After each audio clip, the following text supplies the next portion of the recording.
முறுக்கு சாப்பிடணும் போல இருக்கா? அதுவும் வீட்டு முறுக்கு சாப்பிடணும் போல இருக்கா?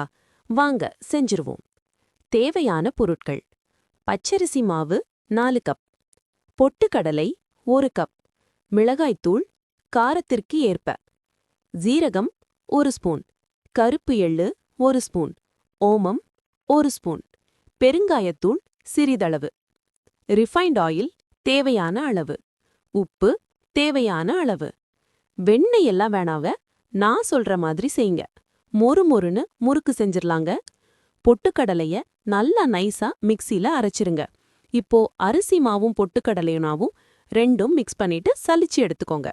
சலிச்ச மாவு கூட மிளகாய்த்தூள், ஜீரகம், எள்ளு, ஓமம், பெருங்காயத்தூள், உப்பு போட்டு கிளறி வச்சிருங்க.